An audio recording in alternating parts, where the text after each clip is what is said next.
Hey everyone, and welcome back to the channel. Ever find yourself scratching your head, wondering why some people seem to effortlessly build wealth, while others, despite earning a great income, constantly struggle? Have you ever made a financial decision that you knew wasn't the smartest, but you just couldn't help yourself? Or maybe you've looked at the extravagant lifestyles of the ultra-rich and thought, when will I ever have enough? If any of those questions hit home, then my friend, you're in the right place. Because today, we're diving deep into a book that doesn't just explain how money works. It explains why we behave the way we do with money. We're exploring Morgan Housel's extraordinary book, The Psychology of Money. Now listen, this isn't some dry financial manual packed with charts and jargon. It's a deeply human exploration of our thoughts, habits, fears, and emotions when it comes to money. So get comfortable, grab your headphones, and let's begin a journey that could genuinely change the way you see wealth, success, and your financial future. The Psychology of Money is not a get-rich-quick blueprint. It's a series of 20 thought-provoking essays, each one peeling back the layers of how we think, feel, and behave around money. One of the most powerful lessons Housel offers is this: luck and risk are real, and they shape outcomes more than we'd like to admit. In a society obsessed with success stories, we often assume wealth is purely the result of intelligence, hard work, and talent. But Housel reminds us, sometimes it's just timing.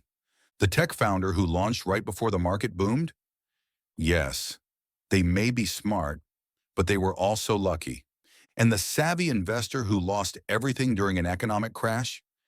They may have done everything right, but risk had other plans. So, be humble when you're successful, and be kind when you see someone else struggling. Because the truth is, we don't always control the hand we're dealt. Next, let's talk about the ego.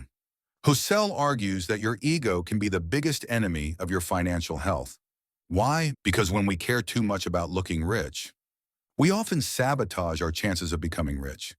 We buy cars we can't afford, houses that stretch our budgets, all to impress people we may not even like.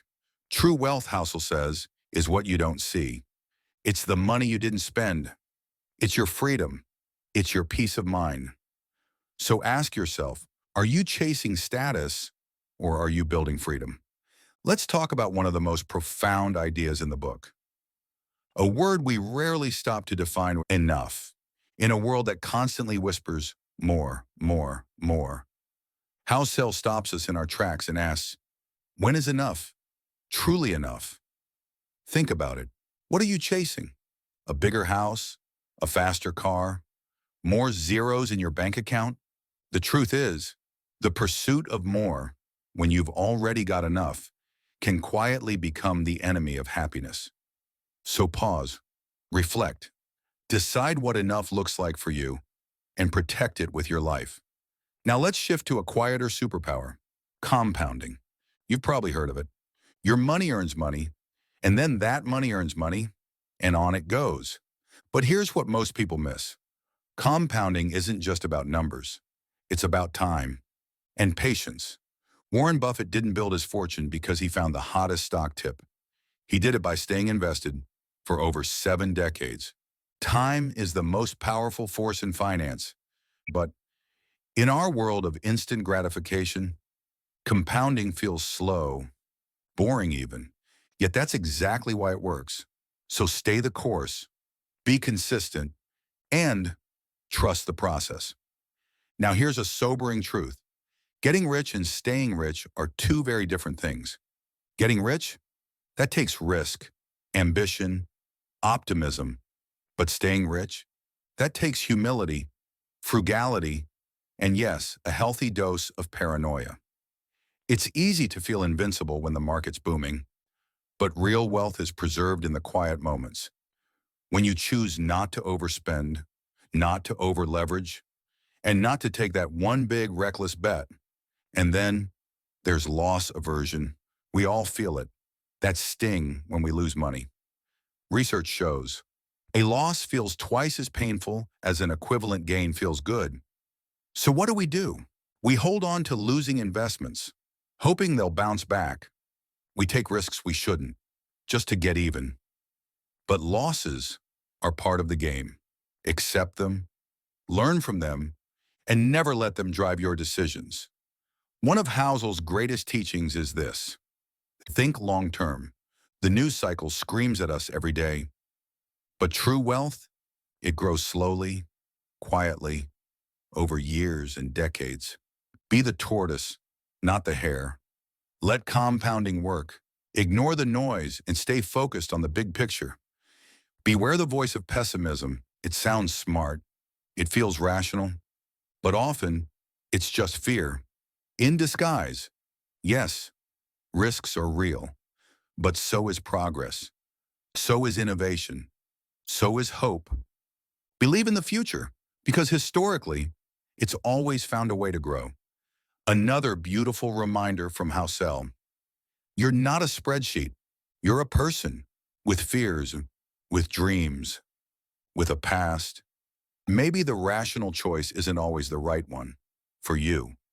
Sometimes it's okay to make a reasonable decision that lets you sleep peacefully instead of a perfect one that keeps you up all night. Your past matters, your childhood, your family's relationship with money, the economy when you came of age. It all shapes you. Housel reminds us, we don't see money the same way because we haven't lived the same lives. So be compassionate with others and with yourself. Let's not forget the paradox of saving. Too much saving can stunt the economy, but too little can ruin your future. So what's the answer? Balance.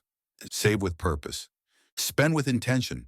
Enjoy today while building tomorrow. Now here's a trap to avoid. Past performance is not a reliable predictor of future results. Just because an investment worked before doesn't mean it'll work again. Markets evolve. So should we. Stay flexible, stay curious, and never invest on nostalgia. And finally, beware the stories. Finance is full of them. The overnight millionaire, the tech bubble, the crash that no one saw coming. We love stories, but don't let them cloud your logic. Make decisions based on principles, not narratives. And through it all, Housel leaves us with one final powerful truth. Financial independence is the ultimate goal. Not yachts, not Lamborghinis, not private jets.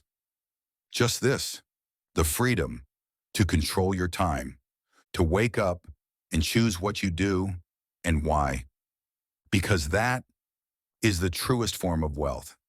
So, what are the key takeaways from Morgan Housel's The Psychology of Money?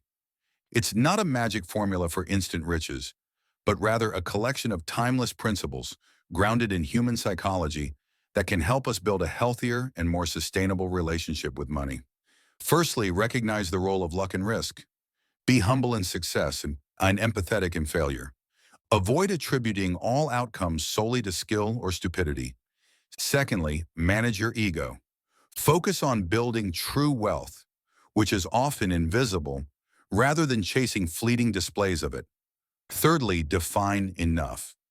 Understand what truly brings you happiness, and resist the urge to constantly chase more, simply for the sake of having more.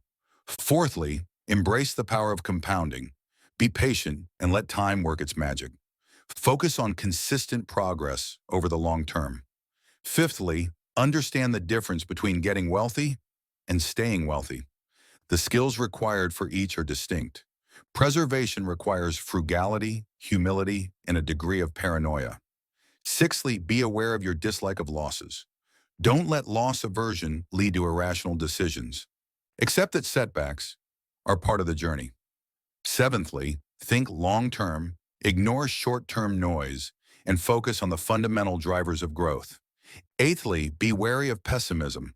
While acknowledging risks, recognize the long-term upward trajectory of progress. Ninthly, remember, you are not a spreadsheet. Make reasonable financial decisions that align with your values and help you sleep well at night, even if they're not perfectly rational. Tenthly, understand your personal history with money. Recognize how your past experiences might be influencing your current financial behaviors. 11thly, find a balance with saving. Save diligently for the future, but don't sacrifice living a fulfilling life in the present. 12thly, don't rely solely on past performance. Focus on understanding underlying principles and maintaining a long-term perspective. 13thly, be aware of the allure of storytelling in finance. Distinguish between compelling narratives and sound financial principles. And finally, strive for financial independence. Aim for the ability to control your time and your options, which is the ultimate form of wealth. The psychology of money is a powerful reminder that financial success is as much about understanding ourselves as it is about understanding the numbers. It's about aligning our financial decisions with our values, managing our emotions effectively, and taking a long-term perspective.